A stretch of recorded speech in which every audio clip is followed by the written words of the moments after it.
बच्चों, तत्वों का आवर्त सारणी में वर्गीकरण किस प्रकार हुआ, उनका वर्गीकरण के क्या क्या स्टेप थे, वो आज हम देखेंगे। हमने इस इकाई का एक टॉपिक परमाणु सिद्धांत आपको बता दिया गया है। अब आज हम दूसरा टॉपिक देखेंगे, तत्वों का आवर्त सारणी में वर्गीकरण एवं गुणधर्म।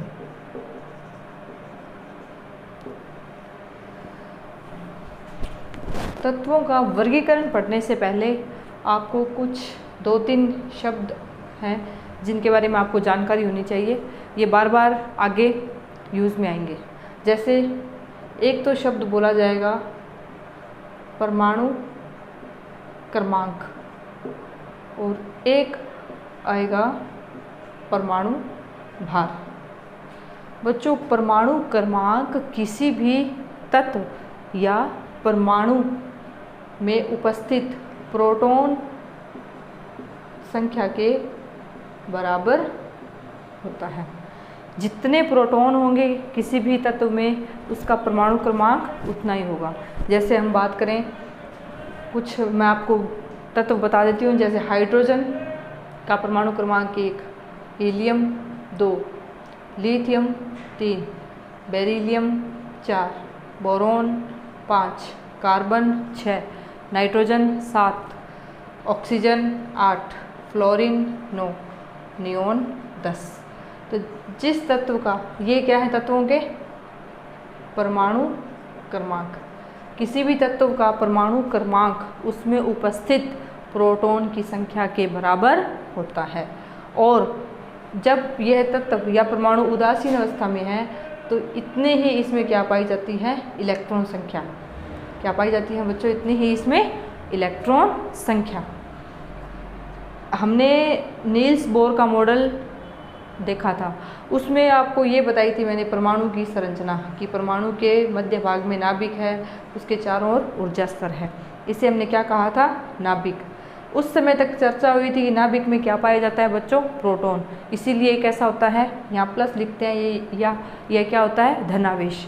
नाभिक में 2 कण होते हैं बच्चों, एक तो होता है प्रोटॉन, एक होता है न्यूट्रॉन। प्रोटॉन पर कौन सा आवेश होता है, पॉजिटिव चार्ज प्लस, और न्यूट्रॉन क्या होता है बच्चों, न्यूट्रल या उदासीन। 0 का मतलब क्या है, इस पर कौन सा आवेश है, ये उदासीन। और इलेक्ट्रॉन इन ऊर्जा स्तर में घूमते रहते हैं। तो इससे में क्या, यानी प्रोटॉन कहाँ होता है, आपको अब याद आ जाना चाहिए, कहाँ होगा ये, नाभिक में उपस्थित कण। एक प्रोटॉन होता है और एक न्यूट्रॉन। न्यूट्रॉन पर कोई आवेश नहीं है, प्रोटॉन पर क्या होता है बच्चों, धनावेश। तो ये हो गया हमारे पास है परमाणु क्रम। परमाणु भार क्या होता है बच्चों, परमाणु भार होता है तत्व या परमाणु में उपस्थित प्रोटॉन प्लस न्यूट्रॉन की संख्या का टोटल योग क्या होता है बच्चों, परमाणु भार। क्या होता है, परमाणु भार। ठीक, ये है 2 बातें, ये दोनों शब्द आगे काम में आएंगे, आप इन्हें याद रखें, परमाणु क्रमांक और परमाणु भार। इसके बाद अब हम आगे देखते हैं तत्वों का वर्गीकरण कहाँ से शुरुआत होती है। सबसे पहले हमारे पास आते हैं डोबे-राइनर का त्रिक नियम। सबसे पहले हम इसमें क्या देखेंगे, डोबे-राइनर का त्रिक नियम। पहला वर्गीकरण दिया था डोबे-राइनर। ये बच्चों दिया गया 1829 में। ये डोबे-राइनर हैं, एक जर्मन रसायनज्ञ साइंटिस्ट हैं। त्रिक मतलब 3 से संबंधित कुछ है। तो इन्होंने क्या किया, 3 तत्वों के समूह बनाए, 3 तत्वों के समूह बनाए जो भौतिक और रासायनिक गुणधर्मों में एक दूसरे से समानताएं रखते थे। जैसे हम इसमें उदाहरण देखते हैं, लिथियम, सोडियम, पोटेशियम। लिथियम है बच्चों, इसका परमाणु भार होता है 7, सोडियम का होता है बच्चों 23 और पोटेशियम का होता है 39। ये इसका पहला उदाहरण है, त्रिक 3 तत्वों की बात की है। तो ये नियम क्या कहता है कि पहले और तीसरे तत्व के परमाणु भार का औसत, औसत क्या होता है बच्चों, संख्याओं का योग, और कितनी संख्याएं हैं 2, तो उसे इतनी संख्याओं से भाग दें तो अपने पास क्या आएगा बच्चों, ये 23। तो बीच वाले तत्व के परमाणु भार का, बीच वाले तत्व का परमाणु भार होता है। फिर से सुनिए कि पहले और तीसरे तत्व के परमाणु भार का औसत बीच वाले तत्व का परमाणु भार होता है। ये कौन सा नियम है, डोबे-राइनर का त्रिक नियम। इसी के साथ जैसे इसका एक और उदाहरण दिया था, कैल्शियम, स्ट्रांशियम, बेरियम। कैल्शियम का परमाणु भार होता है बच्चों 40, बेरियम का होता है 137। जब आप 40 और 137 से औसत निकालेंगे तो यह लगभग आएगा आपके पास 88 पॉइंट समथिंग। बीच वाले तत्व के का परमाणु भार पहले और तीसरे तत्व के परमाणु भार के औसत के बराबर होता है। एक और उदाहरण भी है, क्लोरीन, ब्रोमीन, आयोडीन। क्लोरीन होता है बच्चों 35.5, आयोडीन होता है 127 और ये लगभग आता है 80 पॉइंट समथिंग। ये 3 उदाहरण हमारे पाठ्यक्रम में दिए हुए हैं, हम ये तीनों ही याद रखेंगे। तो ये है हमारा डोबे-राइनर का त्रिक नियम। यह नियम पूरी आवर्त सारणी को एक्सप्लेन नहीं कर पाया, बहुत ही कम तत्वों के बारे में जानकारी इन्होंने दी थी। बच्चों देखिए, एक और आप छोटी सी बात ध्यान रखना कि किसी भी तत्व को डिनोट इस प्रकार करते हैं, यहाँ हम लिखते हैं तत्व का नाम और यहाँ क्या लिखते हैं, तत्व का परमाणु क्रमांक, और यहाँ क्या लिखा जाता है, तत्व का परमाणु भार। आप जैसे आगे बड़ी क्लास में 11वीं क्लास में जाएंगे, आपको ऐसे तत्व लिखे हुए मिलेंगे, जैसे यहाँ लिखा होगा सोडियम 11 और यहाँ होता है 23, ऐसे यहाँ लिख दिया जैसे मैग्नीशियम 12, 24। तो इसका क्या मतलब है कि ये मैग्नीशियम तत्व है, इसका परमाणु क्रमांक 12 है और परमाणु भार 24 है।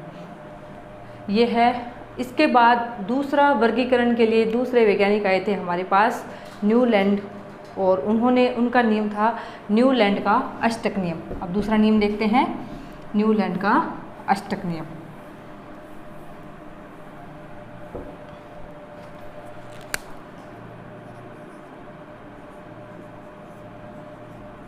न्यूलैंड का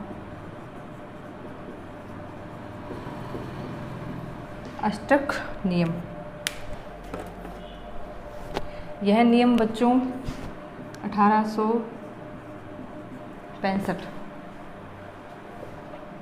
1865 में दिया गया।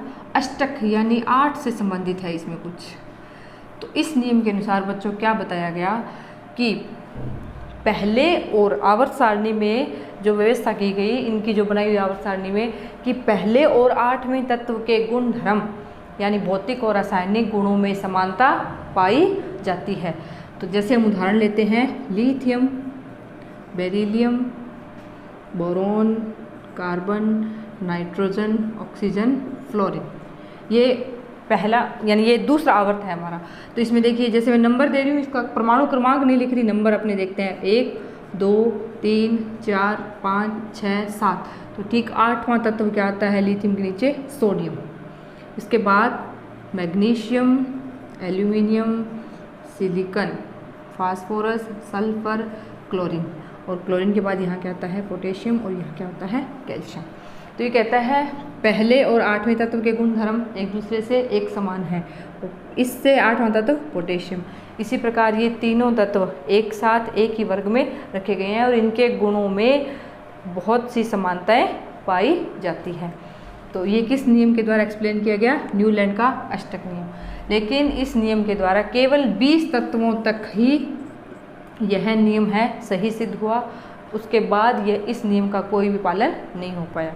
और एक और बात है, इम्पोर्टेंट बात यहाँ, कि इस नियम तक यहाँ उत्कृष्ट गैस के बारे में कोई जानकारी नहीं थी, इसीलिए ये तत्व 8वें नंबर पर आता है। यहाँ अगर उत्कृष्ट गैस आती है तो ये तत्व क्या बनता है, 9 नंबर। तो अब ये हमारा कौन सा नियम हो गया, न्यूलैंड का अष्टक नियम। कब दिया गया, 1865।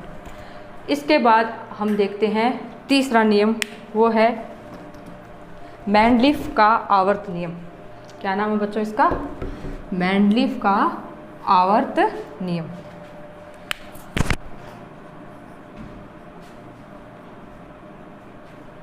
मेंडलीव का आवर्त नियम, ये 1869 में दिया गया। मेंडलीव का आवर्त नियम क्या कहता है कि तत्वों के भौतिक और रासायनिक गुणधर्म उनके परमाणु भार के आवर्ती फलन होते हैं। आप लिखेंगे कि मेंडलीव नियम के अनुसार तत्वों के भौतिक और रासायनिक गुणधर्म उनके परमाणु भार के आवर्ती फलन होते हैं। यानी मेंडलीव आवर्त नियम का आधार क्या था? परमाणु भार। क्या था बच्चों?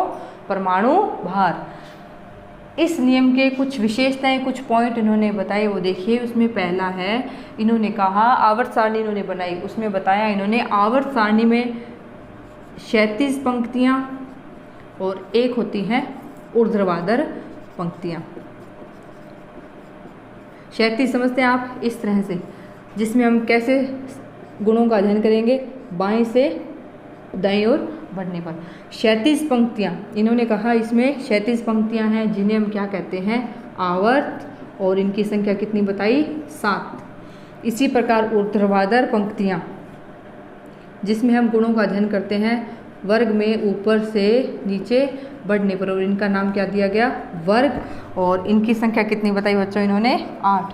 और वर्ग को उपवर्ग ए और बी में विभाजित किया। वर्ग को उपवर्ग यानी ए और बी में विभाजित किया। तीसरा, इन्होंने कुछ तत्वों के लिए, मेंडलीव ने अपनी इस आवर्त सारणी में कुछ तत्वों के लिए रिक्त स्थान छोड़े।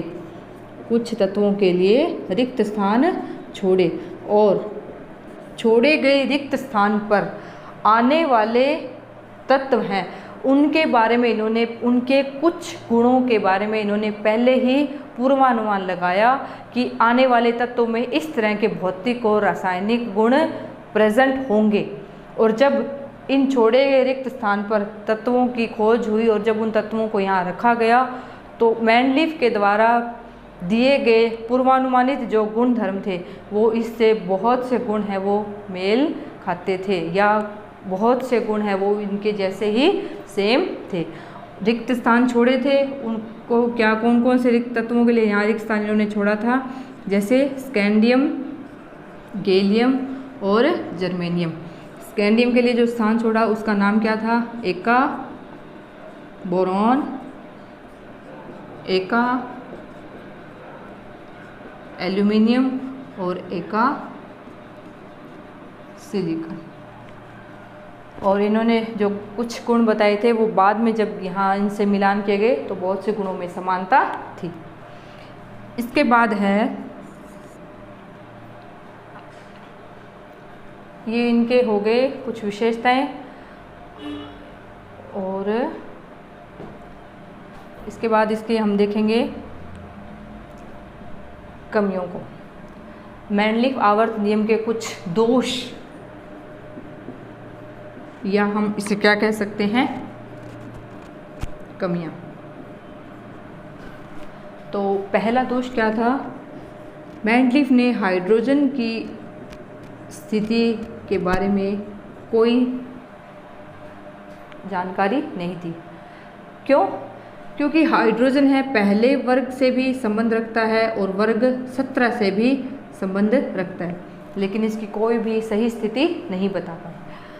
दूसरा है कि मेंडलीव का आवर्त नियम किस पर आधारित है? परमाणु भार, कि तत्वों को उनके बढ़ते हुए परमाणु भार के क्रम में व्यवस्थित किया गया, लेकिन आवर्त सारणी में बहुत सी जगह परमाणु भार के बढ़ते क्रम की पालना नहीं हुई। परमाणु भार के बढ़ते क्रम की पालना नहीं हुई। जैसे इसमें एग्जाम्पल या उदाहरण आपको देते हैं टेलुरियम और आयोडीन का, और एक और उदाहरण है यहाँ इसमें कोबाल्ट और निकेल। इनमें इसका परमाणु भार होता है 127 और इसका होता है 126। सॉरी इसका होता है 127 और यहाँ है 126 पॉइंट समथिंग। तो यहाँ ये क्या है, बढ़ते हुए परमाणु भार की पालना नहीं हुई। यह नियम यहाँ पर क्या हो गया, थोड़ा सा डिस्टर्ब हो गया, यानी परमाणु भार के बढ़ते हुए क्रम की पालना नहीं हुई। तीसरा, इन्होंने समस्थानिकों के बारे में कोई जानकारी नहीं दी कि आवर्त सारणी में समस्थानिकों को कहाँ रखा जाएगा। समस्थानिकों की स्थिति के बारे में कोई जानकारी नहीं दी। यह है हमारी मेंडलीफ की आवर्त सारणी के गुण और दोष। अगर इस टॉपिक से बच्चों को क्वेश्चन आता है तो यहाँ से ऐसे ही पूछा जाता है कि आप मेंडलीफ के दो, या तो पूछा जाएगा मेंडलीफ आवर्त नियम क्या है, 1 नंबर का प्रश्न। अगर ऐसे पूछा जाता है मेंडलीफ आवर्त सारणी के कोई 2 गुण लिखिए, तो यहाँ से आपको कोई भी 2 गुण बताने हैं, या मेंडलीफ आवर्त सारणी की कोई 2 कमियाँ, तो आप इनमें से कोई भी 2 कमी लिखेंगे। तो ये यहाँ तक हमारी हो गई है मेंडलीफ आवर्त नियम। इसके बाद बच्चों हमारा अगला तीसरा नियम है हेनरी मोज़ले का आवर्त नियम। तीसरा नियम क्या है बच्चों, हेनरी मोज़ले का आवर्त नियम। इस नियम के अनुसार क्या है, तत्वों के भौतिक और रासायनिक गुणधर्म, तत्वों के भौतिक और रासायनिक गुणधर्म उनके परमाणु क्रमांक के आवर्ती फलन होते हैं। क्या होते हैं बच्चों, परमाणु क्रमांक के आवर्ती फलन होते हैं। और इस नियम का दूसरा नाम क्या है, आधुनिक आवर्त नियम। क्या है इसका नाम, आधुनिक आवर्त नियम। और यह नियम 1913 में दिया गया। इसका नाम क्या है, आधुनिक आवर्त नियम। किस पर आधारित है यह, परमाणु क्रमांक। किस पर आधारित है बच्चों, परमाणु क्रमांक। अब इस नियम के भी हम गुण लिख दें या विशेषता लिखें, तो इसमें सबसे पहले क्या है कि हेनरी मोज़ले ने भी क्षैतिज पंक्तियों को आवर्त सारणी में, क्षैतिज पंक्तियों को क्या कहा, आवर्त। और इनकी संख्या कितनी बताई बच्चों, 7।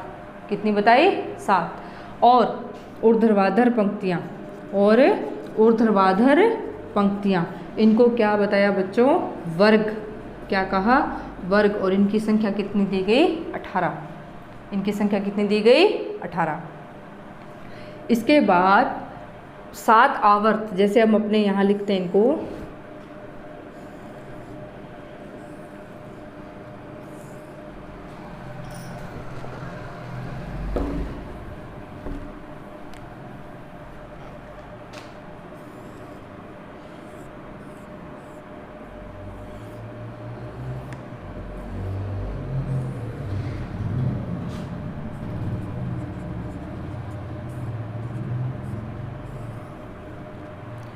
ये 7 आवर्त हैं। इनमें ये पहला वर्ग, दूसरा वर्ग, इसके बाद यहाँ से वर्ग 13, 14, 15, 16, 17, 18। तो बच्चों आप देखिए, इसमें आपको थोड़े तत्वों की व्यवस्था बताते हुए मैं ये सारणी आपको एक्सप्लेन कर देती हूँ। इसमें देखिए, पहला तत्व है हमारे पास हाइड्रोजन, और दूसरा तत्व है बच्चों हीलियम। तीसरा है हमारे पास lithium, beryllium, boron, carbon, nitrogen, oxygen, fluorine, neon.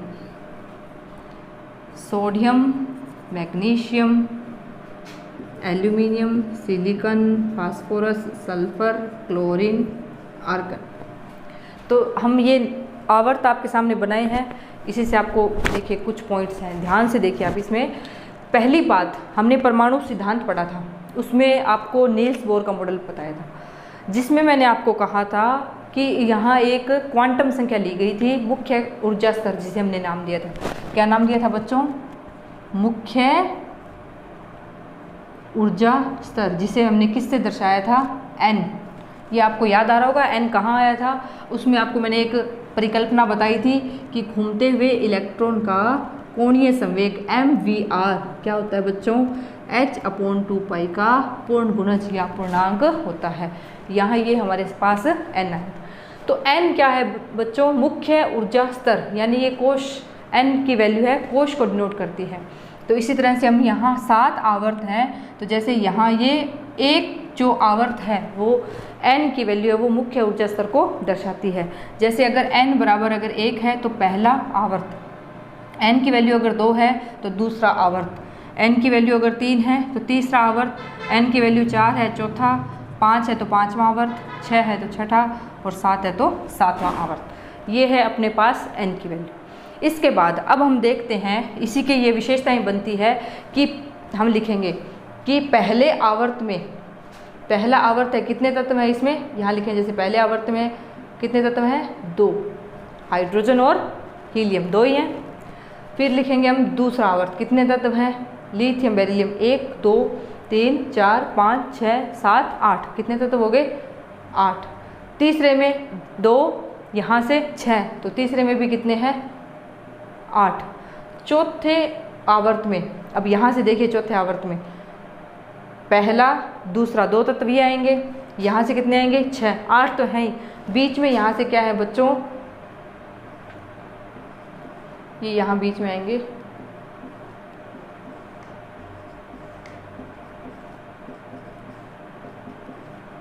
ये 10 तत्व, यहाँ बीच में क्या आएंगे? 10 तत्व। तो यहाँ चौथे और पांचवें आवर्त में कितने हो जाएंगे तत्वों की संख्या? 18। कितनी हो जाएगी तत्वों की संख्या? 18। फिर है छठा आवर्त। छठे आवर्त में देखा जाए तो यहाँ तक कितने तत्व आपको दिखाई दे रहे हैं? 18 तो आने ही हैं, लेकिन बच्चों इसमें यहाँ क्या है? तीसरे वर्ग में यहाँ आ जाता है एक तो लैंथेनाइट, इसमें कितने तत्व होते हैं? 14 तत्व होते हैं। इसी प्रकार सातवें आवर्त में यहाँ क्या आते हैं बच्चों? एक्टिनाइड, इनमें भी कितने होते हैं? 14 तत्व। तो यहाँ अगर आप 14 जोड़ेंगे तो कितने हो जाएंगे? 32। यहाँ भी 14 जोड़ेंगे तो कितने हो जाएंगे? 32। तो आप ये पॉइंट लिखेंगे कि आवर्त पहला तत्वों की संख्या 2, आवर्त दूसरा तत्वों की संख्या 8, तीसरे आवर्त में 8, चौथे में 18, पाँचवें में 18, छठे में 32, सातवें में 32। इसी तरह से इनके नाम दिए गए हैं कि पहले आवर्त में केवल 2 ही तत्व हैं, तो इसका नाम क्या लिखेंगे? अति लघु आवर्त। क्या लिखेंगे इसका नाम बच्चों? अति लघु आवर्त। दूसरे और तीसरे को क्या कहेंगे? लघु आवर्त। तीसरे और चौथे को क्या कहेंगे बच्चों? दीर्घ आवर्त। और छठे और सातवें को क्या कहेंगे? अति दीर्घ आवर्त। ये हो गया इस तरह से इनका नाम कि पहले आवर्त को क्या कहेंगे हम? अति लघु आवर्त। पहले और दूसरे और तीसरे को क्या कहेंगे? लघु आवर्त। चौथे और पांचवें को दीर्घ और छठे और सातवें को अति दीर्घ आवर्त। इसके बाद इस आवर्त सारणी की एक ये विशेषता है कि यह किस पर आधारित है बच्चों? परमाणु क्रमांक। किस पर आधारित बताई मैंने आपको? ये परमाणु क्रमांक। और आपको मैंने बताया था कि किसी भी तत्व का परमाणु क्रमांक यदि वह परमाणु उदासीन अवस्था में है तो उसके किसके बराबर होता है बच्चों? इलेक्ट्रॉन संख्या के भी बराबर होता है। तो जिस तत्व का जितना परमाणु क्रमांक है उस तत्व में उतने ही क्या उपस्थित हैं बच्चों? इलेक्ट्रॉन।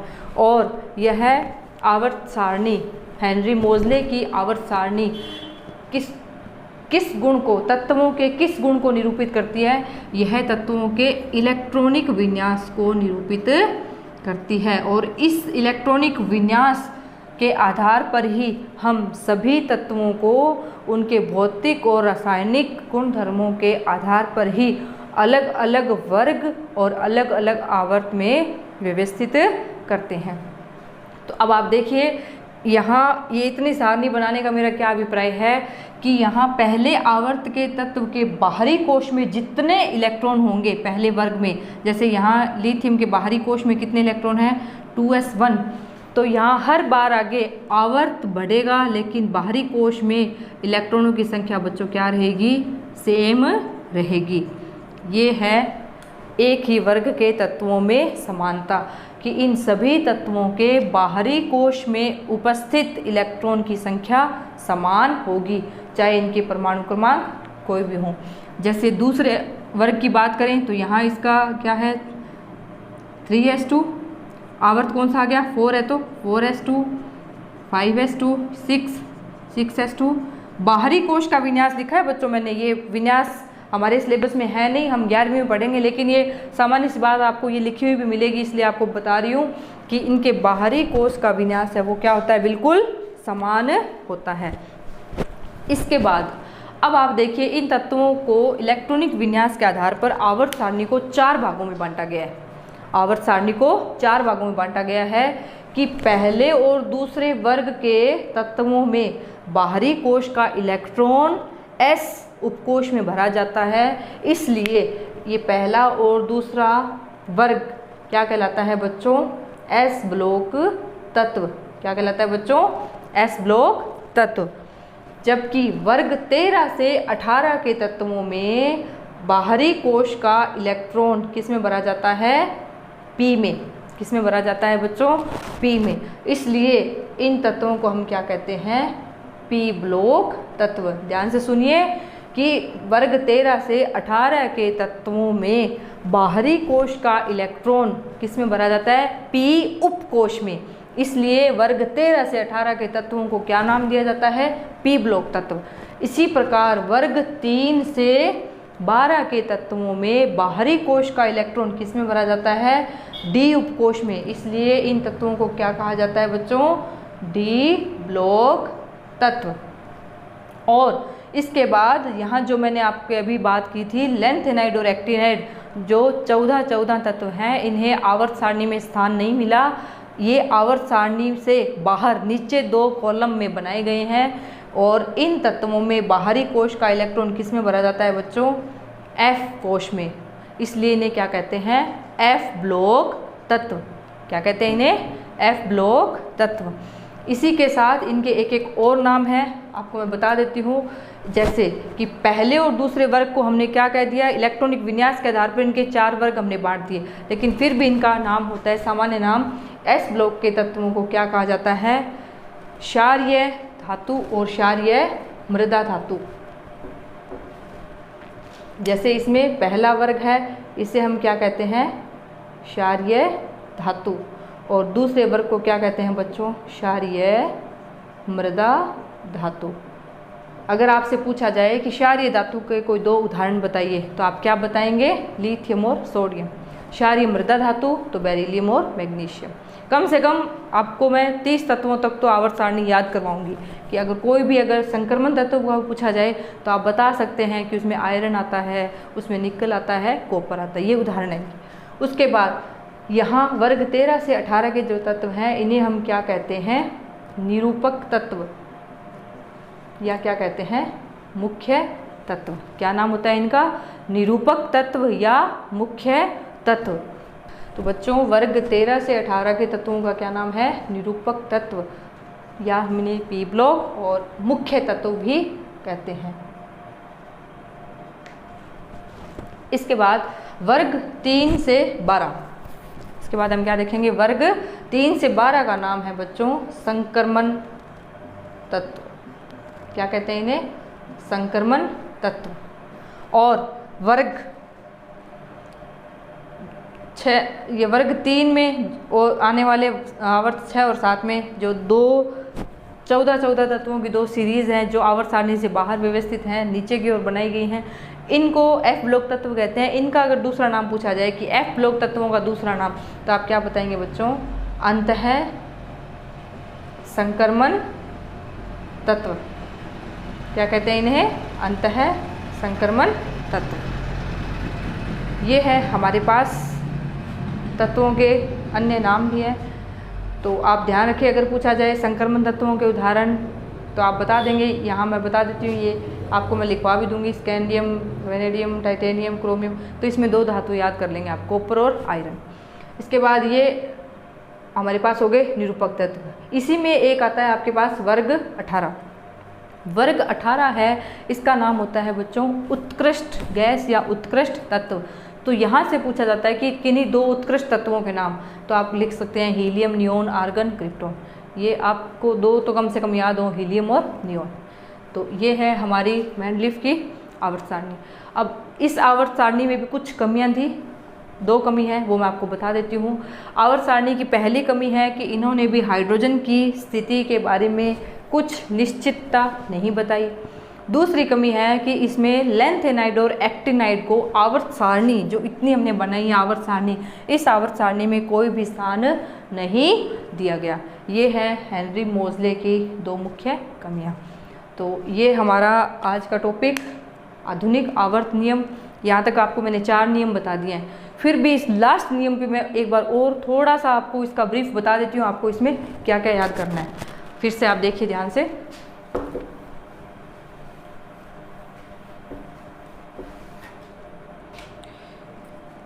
हमारे पास आवर्त कितने हैं बच्चों? 7। तो हम लिखेंगे पहले आवर्त में कितने तत्व आए बच्चों आपके पास? 2।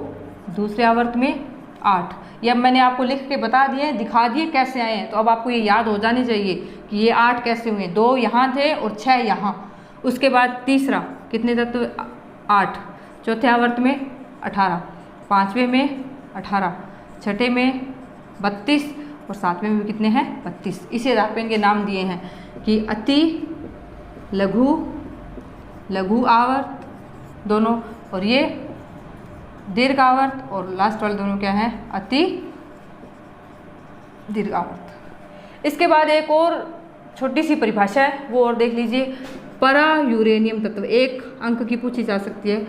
परा यूरेनियम तत्व, इसमें क्या है बच्चों? यूरेनियम 92 पर तत्व है इसमें, यह भी रेडियो एक्टिव है। इस तत्व के बाद के सभी तत्व क्या हैं? रेडियो एक्टिव या मानव संश्लेषित तत्व हैं, जिन्हें हम क्या कहते हैं? परा यूरेनियम तत्व, या इसका नाम होता है ट्रांस यूरेनिक तत्व। तो ये हमारे यहाँ तक का आज टॉपिक। चारों आवर्त सारणी के वर्गीकरण में सहयोगी वैज्ञानिकों के बारे में आप पढ़ें और इसे समझें। Thank you.